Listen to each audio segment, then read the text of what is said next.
L'orientation prophétique en ligne est un service prophétique où le Saint-Esprit utilise le pasteur Daniel Waxon par la grâce de Jésus-Christ pour guider les enfants de Dieu. Vous entrez dans notre studio face à face avec l'homme de Dieu pour des prières d'orientation et de délivrance. Rendez-vous sur notre site www.jesuschristthehealer.com pour vous inscrire. N'oubliez pas que la distance n'est pas un obstacle. Jésus-Christ vous aime. Rejoignez notre studio sans rien installer. À très bientôt. Merci papa, merci Seigneur Jésus pour ton amour. Oh Jésus, merci pour ton amour. Merci papa pour ton amour. Merci pour ton amour de guérir. Merci pour ton amour de délivrer. Merci pour ton amour Jésus. Papa, je dis merci pour ton amour de nous bénir. Merci pour ton amour de guérir. Merci pour ton amour de délivrer. Merci pour ton amour de pardonner. Merci pour ton amour de restaurer. Jésus-Christ de Nazareth, je dis merci pour ton amour. Oh Jésus, merci. Merci Seigneur Jésus. Papa, je dis merci pour ton amour. Merci pour ton amour de bénir, ton amour de pardonner, ton amour de restaurer. Oh Jésus, merci Papa. Merci pour le service d'aujourd'hui. Merci pour le service d'aujourd'hui. Merci Papa, parce que toi tu guéris, toi tu bénis, toi tu pardonnes, toi tu restaures. Jésus-Christ. Alléluia. Jésus-Christ. Jésus. Jésus. Jésus. Jésus-Christ. Jésus. Jésus. Jésus. Jésus-Christ, Jésus, Jésus, Jésus, Jésus-Christ, Jésus, Jésus, Jésus, le Dieu de guérison, ah, Jésus, le Dieu de purification, ah, Jésus, le Dieu de restauration, ah, Jésus, le Dieu de pardon, ah, Jésus, le Dieu de la femme samaritaine, ah, Jésus, le Dieu de la femme samaritaine, ah, Jésus, Jésus-Christ, Jésus, Jésus, Jésus, Jesus Lord, Jesus, Jesus Christ, Jesus, Jésus-Christ, Jésus, Tolingio, Tolingio, Alléluia. Acclamons pour le Seigneur Jésus-Christ de Nazareth. Acclame, acclame, acclame, acclame pour le Seigneur Jésus. Acclame pour ton amour. Acclame pour ton amour. Acclame, acclame. L'Éternel de Dieu, il est bon. Jésus-Christ de Nazareth, il est bon. Alléluia. Merci Seigneur Jésus-Christ de Nazareth. Ma soeur, mon frère, on va donc suivre la parole de Dieu et pour présenter ce petit message en français, un message d'encouragement, un message qui va encourager quelqu'un, un message qui va fortifier la foi de quelqu'un, un message qui va confirmer que Jésus-Christ de Nazareth, il nous aime, il est le Dieu d'amour, rempli de grâce. Aujourd'hui, l'Éternel Dieu, il est bon. Jésus-Christ de Nazareth, il est bon. Alléluia. Merci Seigneur Jésus pour tout. Écoutons maintenant la parole de Dieu. Jean chapitre 4 à partir de 7 jusqu'à 42. Ce sera une longue lecture, mais là où tu es, ma soeur, mon frère, ouvre aussi la Bible afin que tu puisses lire ensemble avec nous. Jean chapitre 4 de 7 à 42. Je serai très court, mais la lecture de la parole d'aujourd'hui présente déjà tous les messages. Moi, je ne ferai que le résumé. Alléluia. Suivons donc la parole de Dieu. Shalom, peuple de Dieu. Shalom. Je lis la parole du Seigneur dans Jean 4, de 7 à 42. Une femme de Samarie vint puiser de l'eau. Jésus lui dit, donne-moi à boire, car ses disciples étaient allés à la ville pour acheter des vivres. La femme samaritaine lui dit, comment toi qui es juif, me demandes-tu à boire, à moi qui suis une femme samaritaine? Les Juifs, en effet, n'ont pas de relation avec les Samaritains. Jésus répondit, si tu connais les dons de Dieu et qui est celui qui te dit, donne-moi à boire, tu lui aurais toi-même demandé à boire et il t'aurait donné de l'eau de vie. Seigneur lui dit, la femme, tu n'as rien pour puiser, et puis est profond. D'où aurais-tu donc cette eau vive? Es-tu plus grand que notre père Jacob, qui nous a donné ses puits et qui ont bu lui-même, ainsi que ses fils et ses troupeaux? Jésus répondit, quiconque boit cette eau aura encore soif.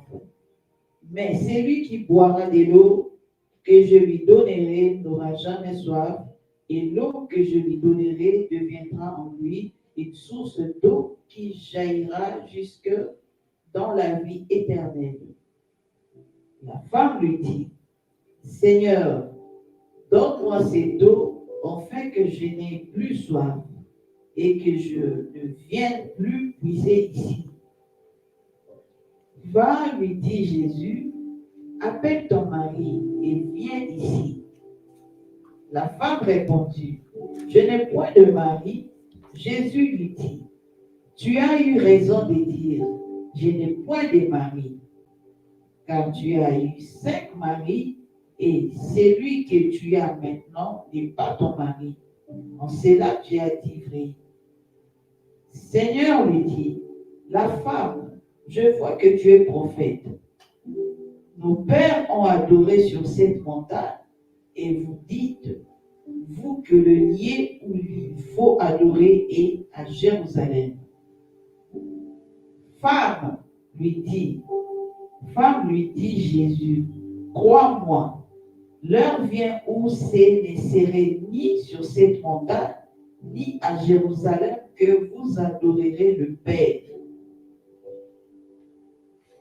Vous adorez ce que vous ne connaissez pas. Nous adorons ce que nous connaissons, car le salut vient de Juifs. Malheur vient et elle est déjà venue, où les vrais adorateurs adoreront le Père en esprit et en vérité, car ce sont là les adorateurs que le Père demande. Dieu est esprit, et il faut que ceux qui l'adorent en esprit et en vérité. La femme lui dit, je sais que le Messie doit venir. Celui qu'on appelle Christ, quand il sera venu, il nous annoncera toutes choses. Jésus lui dit, je le suis, moi qui te parle. Là-dessus, arrivèrent ses disciples qui furent étonnés et ceux qui parlaient avec une femme. Toutefois, aucun ne dit, que demandes-tu? Ou de quoi parles-tu avec elle?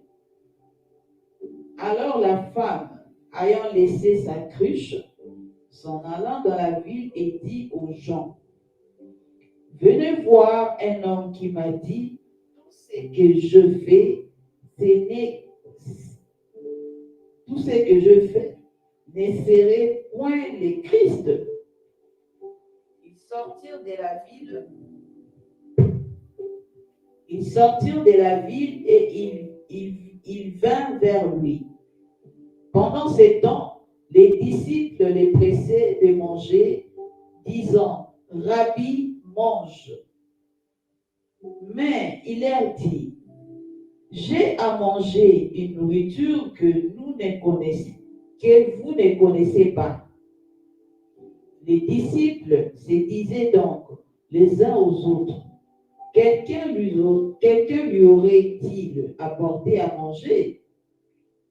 Jésus leur dit, ma nourriture est de faire la volonté de celui qui m'a envoyé et d'accomplir son œuvre. Ne dites-vous pas qu'il y a encore 4 mois jusqu'à la moisson? Voici, je vous l'ai dit, levez les yeux et regardez les champs qui déjà blanchissent pour la moisson. Celui qui moissonnait reçoit un salaire et amasse des fruits pour la vie éternelle, afin que celui qui sème et celui qui moissonne se réjouissent ensemble. Car en ceci, ce qu'on dit est vrai. Entre celui qui sème et entre celui qui moissonne. Je vous ai envoyé moissonner ce que vous n'avez pas travaillé. D'autres ont travaillé et vous êtes entrés dans leur travail.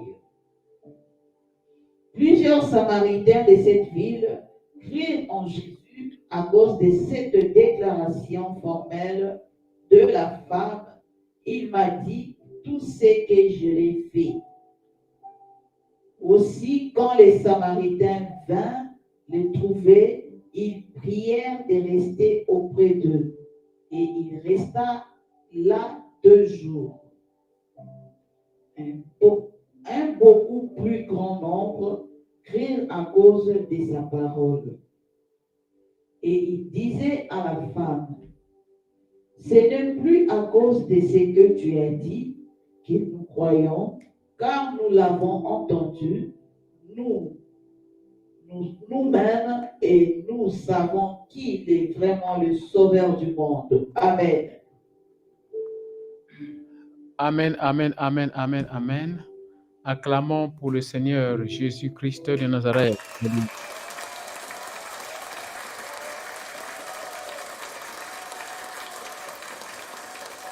Seigneur, pour cette parole. Thank you, Lord, for this word. My brother, my sister, ma soeur, mon frère, inclinons notre tête pour faire cette petite prière. L'Éternel, le Tout-Puissant, toi, l'auteur de la parole, et toi qui es la parole, nous te remercions infiniment pour ton amour que tu ne cesses de manifester auprès de nous. Toi qui es le Dieu de la femme samaritaine, cette femme de la Samarie, et tu nous as démontré que tu es le même hier, aujourd'hui et éternellement. Je dis merci. Nous disons merci, Seigneur, à ton amour infini. Maintenant, nous allons suivre cette petite parole que tu as préparée pour nous. Ma prière est que cette parole puisse nous motiver et que notre foi soit motivée afin, ô Père, qu'on soit toujours comme ces 5 vierges qui t'attendaient et fidèlement sans corruption. Oh Jésus, nous savons que tu vas bientôt venir, mais nous ne voulons pas, ô Père, retourner en arrière. Aide-nous, Seigneur, à continuer toujours à être connectés avec toi et dans l'esprit et dans la vérité. Merci, Seigneur, parce que tu enlèves l'esprit de distraction. La distraction vient aussi par l'environnement qui est à côté de nous. La distraction vient aussi par ce qui nous manque, qu'on n'a pas eu. La distraction vient aussi à cause des problèmes que nous avons dans nos familles, dans nos mariages. La distraction vient aussi à cause de l'argent que nous cherchons et tout ça en bon côté. Papa, nous ne voulons pas être distraits. Que cette parole nous amène à un autre niveau, à une autre dimension de vie spirituelle. Papa, merci Seigneur, parce que tu bénis toute personne et ceux qui contribuent à ce que ce service soit présenté. Merci Jéhovah pour tout. Au nom de Jésus-Christ de Nazareth, on dit nous tous Amen, Amen. Ma sœur, mon frère, le titre de mon message très court, c'est « La grâce extraordinaire de Dieu La grâce extraordinaire de Dieu transparaît à travers la Samaritaine. Donc, la grâce extraordinaire de Dieu à travers la femme samaritaine. En un mot, c'est comme ça. La grâce extraordinaire de Dieu à travers la femme samaritaine. La grâce extraordinaire de Dieu transparaît à travers la femme samaritaine, à travers la Samaritaine. Nous avons lu, peuple de Dieu, Jean chapitre 4, à partir du verset 7 jusqu'à 42. C'est toute une histoire. L'histoire présente ici une conversation entre Jésus-Christ et la femme samaritaine. C'est comme toi et moi, nous avons la conversation entre nous, notre esprit et le Saint-Esprit. La conversation entre toi et l'ange. La conversation entre toi et Jésus-Christ. Nous le faisons beaucoup de fois à travers la lecture de la parole de Dieu ou à travers la voix prophétique ou à travers les visions et les rêves. Mais ici, la femme samaritaine a eu une conversation avec Jésus-Christ qui venait de Juda. Jésus-Christ veut aller maintenant où? En Galilée. Mais il a décidé de passer par la Samarie. Regarde bien, ma soeur, mon frère. Le désir de Dieu est de sauver nous tous. Dieu veut que tout le monde soit sauvé. Jésus-Christ qui a quitté le Juda, il veut aller en Galilée, mais il a décidé de passer par la Samarie parce que l'Esprit du Seigneur l'amenait à passer par là afin de sauver un peuple négligé. Donc, un peuple négligé, en français, en anglais, c'est Gentile. Je ne sais pas en français comment on appelle ça, si c'est des gentils. Bon, disons seulement païens. Mais le mot propre, je ne pense pas que c'est païen, mais les gentils. Vraiment, veuillez trouver ça bien. C'est-à-dire, je vais expliquer ceci. Les enfants d'Israël étaient le peuple choisi de Dieu, n'est-ce pas? Ceux qui ne sont pas les enfants d'Israël, ici, en anglais, on les appelle les gentils, gentiles, ok? Parce qu'ils ne sont pas des enfants choisis de l'Éternel. Mais on regarde bien ici, Dieu a choisi d'Israël qui est le peuple choisi, son peuple choisi. Jésus-Christ, il est venu pour sauver le peuple de Dieu, donc l'Israël.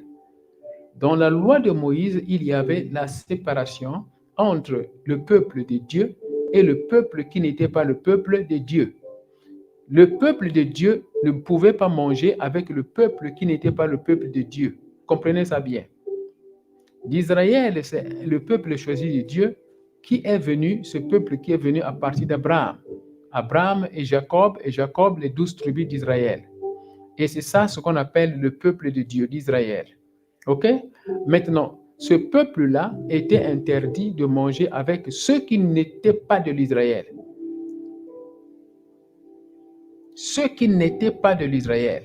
C'est comme on pourrait dire qu'on dit, bon, l'Amérique.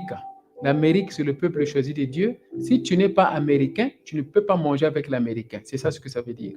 Si tu n'es pas américain, tu ne peux pas rester dans l'Amérique.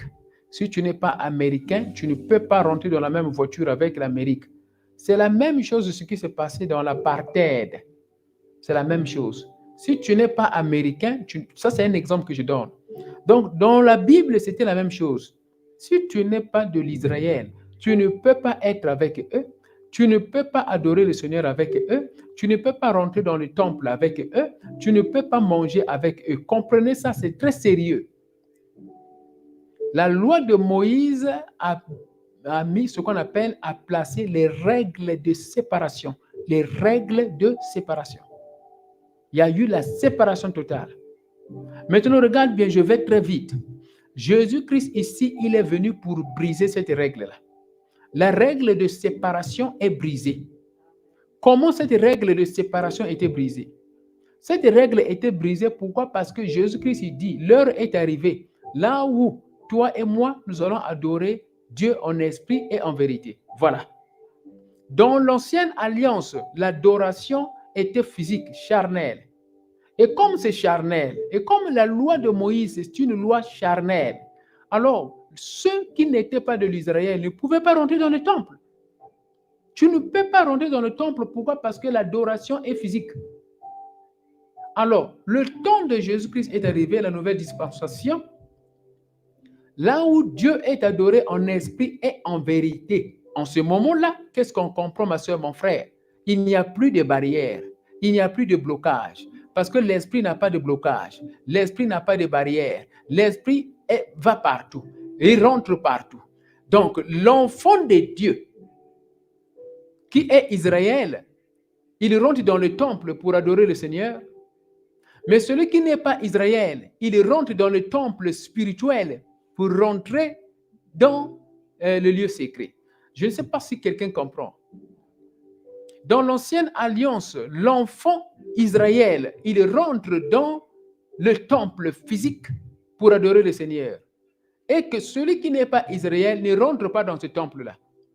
Mais au moment de la nouvelle dispensation, Jésus-Christ ici, il présente l'adoration en esprit. L'esprit n'a pas de blocage.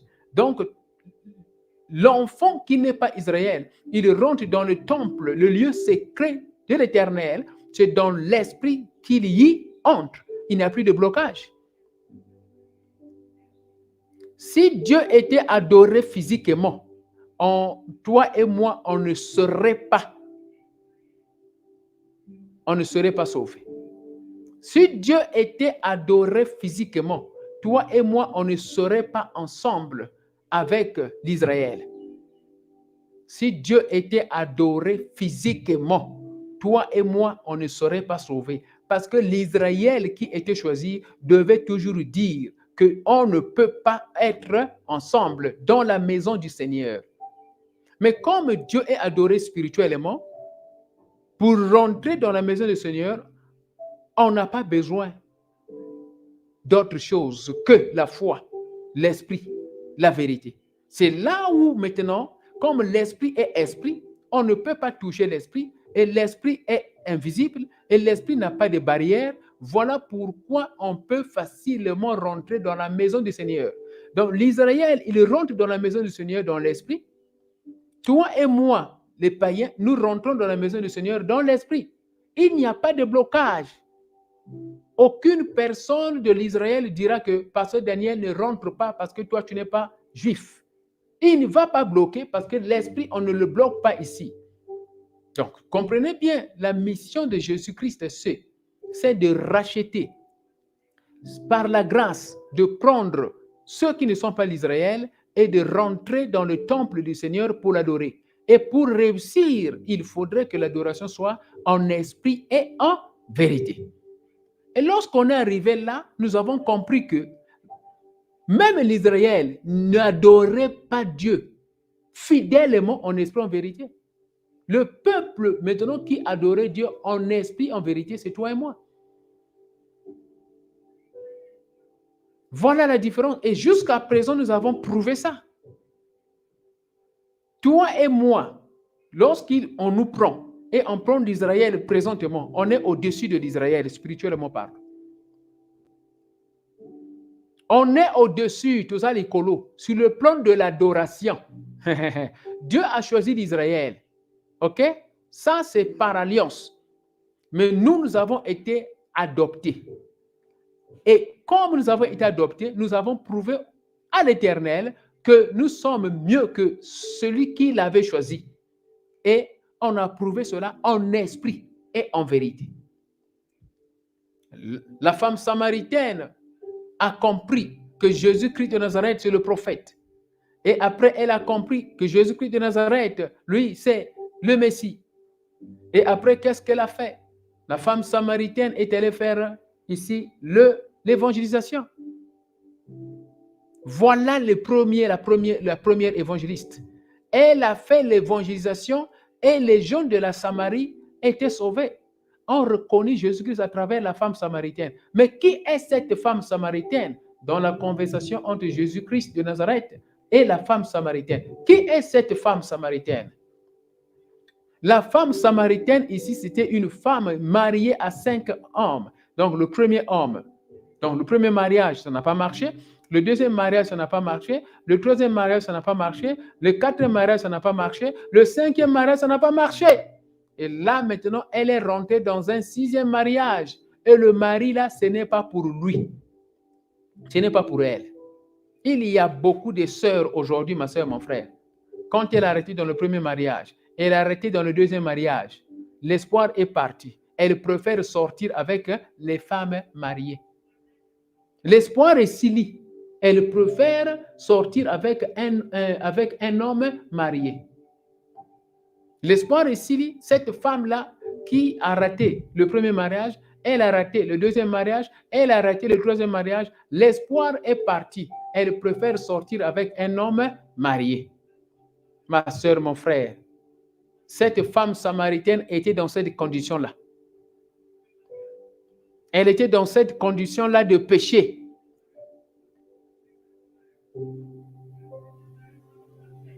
Ça, c'était une condition d'adultère. Regarde comme elle était sale. Non pas seulement elle n'était pas Israël, c'est déjà le premier problème grave. Et deuxièmement, elle était en train de commettre l'adultère. Mais regarde la grâce du Seigneur Jésus-Christ de Nazareth.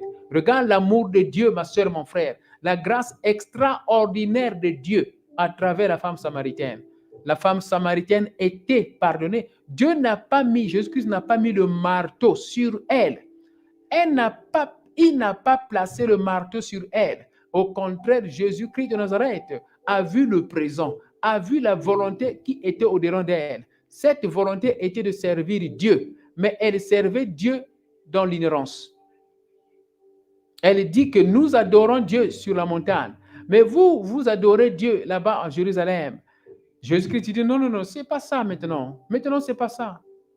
Que tu adores Dieu dans la montagne, sur la montagne, dans l'eau, sous l'océan, dans l'église, dans ta petite chambre. Ça ne joue aucun rôle. Parce que l'heure est arrivée. L'heure est arrivée. Donc avant, ce n'était pas ça. Le peuple d'Israël était charnel.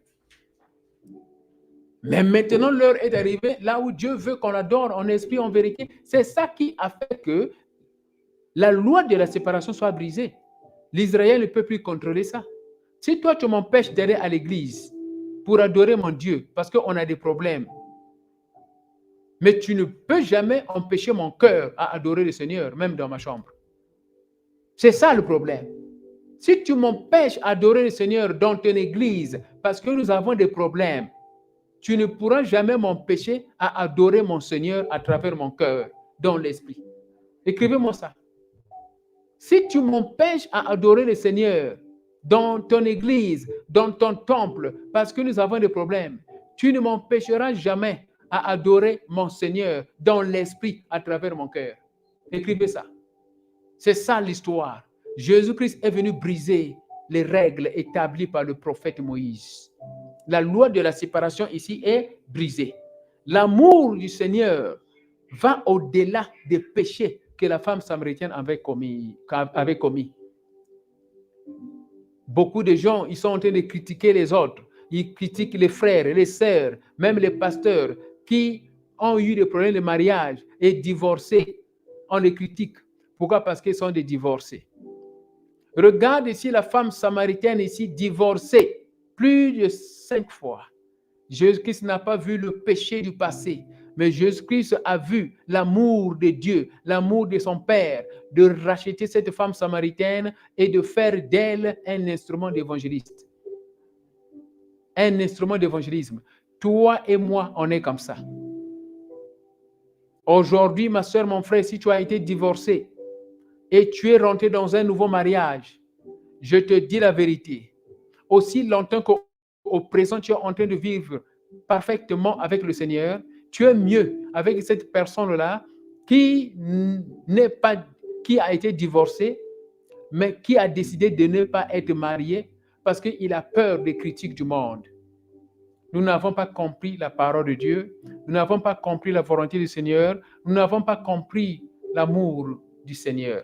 Cette personne-là qui a décidé de ne pas se remarier parce qu'il a peur des critiques du monde, mais qui commet ici le péché d'adultère, de fornication en cachette, cette personne est plus dangereuse que celle qui a décidé de se remarier pour être fidèle et en harmonie au présent avec le Seigneur. Donc, lorsque aujourd'hui tu prends quelqu'un qui est remarié, par exemple, mais qui vit fidèlement avec le Seigneur, cette personne-là est mieux au temps présent que celle-là qui n'a pas voulu se remarier, mais qui est en train de coucher les hommes détruits ou les femmes détruites. Cette personne-là, au temps de Jésus-Christ de l'enlèvement, ne va pas aller au ciel. Vous voyez? Donc, on a compris dans ce message, dans la conversation entre Jésus-Christ de Nazareth et la femme samaritaine, on a compris que Dieu ici ne regarde pas, c'est-à-dire l'amour de Dieu ne se limite pas au niveau de l'apogée de ton péché. L'amour de Dieu ne se limite pas au niveau de l'apogée de ton péché. Écoute ça bien. L'amour de Dieu ne se limite pas au niveau de l'apogée de ton péché, mais ça va au-delà. Au-delà de cela. L'amour de Dieu ne se limite pas au niveau de l'apogée de ton péché, mais ça va au-delà de cela. Comment Dieu ici, il arrive à pardonner cette femme samaritaine? Parce que l'amour de Dieu s'est manifesté par la grâce de sauver l'Église. De sauver l'Église. L'Église, l'épouse de Christ, qui a été prostituée avec beaucoup d'esprit, avec beaucoup de religion, avec le mariage avec les ancêtres, avec le mariage avec les coutumes, le mariage avec les esprits des eaux, le mariage, beaucoup d'esprits. Quel adultère! Mais Jésus-Christ est venu par ce message pour dire que quelle que soit la multitude de mariages que tu as eus, Dieu est capable de te racheter et de te ramener dans la maison du Seigneur par sa grâce et à travers le sang du calvaire. Ça, c'est ce qui est important, ma soeur, mon frère. Regarde bien ce que je dirais ici pour terminer. Je lisais ici l'histoire d'une grande femme du Seigneur, Catherine Nkrumah, qui était mariée à un homme. Et cet homme-là avait sa femme et avait des enfants. Les amis ont dit, laisse ce monsieur-là est marié. Laisse ce monsieur-là est marié. Catherine Nkrumah, la grande femme du Seigneur, a accepté ce mariage. Pourquoi? Parce qu'elle avait beaucoup aimé ce monsieur-là. Mais le jour du mariage, lorsqu'ils ont signé le certificat de mariage, lorsqu'ils sont partis dans l'hôtel, Catherine Nkrumah a pleuré. Elle a reconnu qu'elle avait commis l'erreur. C'était trop tard. C'était trop tard. Ils sont rentrés dans le trouble. Presque 2 semaines, il y avait déjà le divorce, physiquement et spirituellement. Mais, officiellement, ça avait pris 10 ans pour que le divorce soit confirmé officiellement. Catherine Nkrumah s'est divorcée, mais elle s'est dit, le ministère est tombé à cause du péché que j'ai commis. Mais je ne peux pas continuer à regarder le péché du passé. Je dois revenir auprès de l'Éternel afin que l'Éternel et Dieu Tout-Puissant puisse me pardonner et que je puisse continuer ma course. Catherine Nkrumah avait été pardonnée par le Seigneur et qu'est-ce qui s'est passé? Elle est devenue plus grande et plus puissante spirituellement qu'elle l'était avant. Tandis que le monsieur qu'elle avait marié, après qu'il y ait ce divorce-là, après le divorce, ce monsieur est allé se remarier avec une autre femme. Donc, 3e mariage. Et là-bas aussi, ce monsieur-là s'est divorcé. Donc, 3 fois marié et 3 fois divorcé. Ce monsieur a perdu la vie. Mais écoute bien, ma soeur, mon frère. L'exemple de Catherine Nkrumah nous présente que il n'est pas trop tard de chercher le rachat. Il n'est pas trop tard de chercher le rachat. Le mari de la sœur Catherine Nkrumah était serviteur de Dieu et Catherine Nkrumah était servante de l'Éternel, les deux. Mais regarde, Catherine Nkrumah a été rachetée, mais c'est ce monsieur-là, le serviteur de Dieu, qui était aussi un grand serviteur de Dieu, était perdu à cause de la distraction du mariage. Le Dieu de la femme samaritaine est vivant. C'est le Dieu d'amour. Le péché que la femme samaritaine avait commis, 5 mariages, 5 mariages et 5 divorces étaient plus petits devant l'amour de Dieu, étaient plus petits devant la grâce de Dieu. Quel est ton péché, ma soeur, mon frère? Quel est ton péché, ma soeur, mon frère, qui ne peut pas être pardonné? Est-ce que c'est le péché d'adultère? Est-ce que c'est le péché de divorce et de mariage? Comment tu as compris ça, toi, ma soeur, mon frère? Est-ce que tu es bloqué spirituellement parce que tu es divorcé ou on t'a divorcé? Comme la femme samaritaine qui a perdu l'espoir, elle a préféré sortir avec un homme marié. Encore, ça devient pire encore. Mais Dieu lui avait pardonné. Quel est ton péché, ma soeur, mon frère? Quel est ce péché-là que tu ne peux pas enterrer par la puissance de son calvaire? La grâce du Seigneur est là. La grâce du Seigneur est là, ma soeur, mon frère. Cette grâce est là pour nous pardonner. Cette grâce est là pour nous restaurer. Cette grâce est là pour nous sauver. Cette grâce est là pour nous délivrer. Cette grâce est là pour nous séparer du monde des ténèbres. Quel que soit, regarde bien ce que je veux dire. Le péché d'adultère, ce n'est pas un péché qu'on appelle impardonnable. Et voilà. Le péché d'adultère n'est pas un péché impardonnable. Donc, si tu es dans l'adultère, tu peux prendre la décision maintenant. Et Jésus-Christ va te pardonner. Tu peux prendre la décision maintenant d'arrêter ce péché-là, d'arrêter l'acte d'adultère. Jésus-Christ va te pardonner. Prends seulement la décision, ma soeur, mon frère. La femme samaritaine a commis l'adultère beaucoup de fois. Mais Dieu, à travers Jésus-Christ, lui avait pardonné. C'est elle qui était devenue l'évangéliste en Samarie. Dieu voit ton présent. Et Dieu voit ce qu'il a mis en toi pour le futur. Écoute bien. Dieu ne voit pas la faiblesse de ton passé. Il voit ton présent et il voit ce qu'il a mis en toi pour ton futur. N'autorise pas que le péché puisse te ramener en arrière. Catherine Nkrumah n'a pas accepté que le péché qu'elle avait commis puisse le ramener en arrière. Elle n'a pas accepté ça. Elle a commis un grand péché. Elle est sortie avec le mari de Trouy. Ce n'était pas un mariage, ça. Mais devant elle, elle se disait que c'était un mariage. Mais les gens disaient que ça, ce n'est pas un mariage. Mais elle est rentrée dans ce mariage-là qui n'était pas un mariage devant le Seigneur. Elle avait décidé de se divorcer. Elle avait décidé de divorcer. Pour faire quoi? Pour servir le Seigneur. Arrête ce péché-là et décide de servir le Seigneur.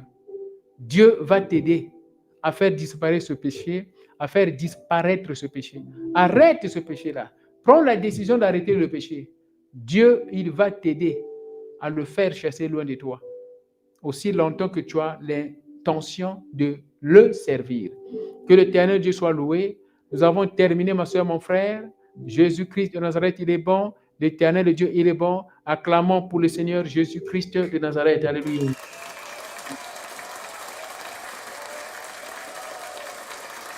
Merci, mon Dieu. Merci, Seigneur Jésus. Alléluia. Nous avons terminé, ma soeur, mon frère. Que l'Éternel Dieu te bénisse. Toi qui as suivi ce message, partage ce message. Aime ce message. Il faut aimer. Partage. Partage pour aussi encourager quelqu'un. Quelqu'un qui est dans le péché. Tu peux l'aider à sortir du péché. Tu peux l'aider par les encouragements. OK? Que l'Éternel Dieu te bénisse, ma soeur, mon frère, au nom puissant de Jésus-Christ de Nazareth. Amen. Shalom, ma soeur. Shalom, mon frère. Shalom, shalom, shalom, shalom.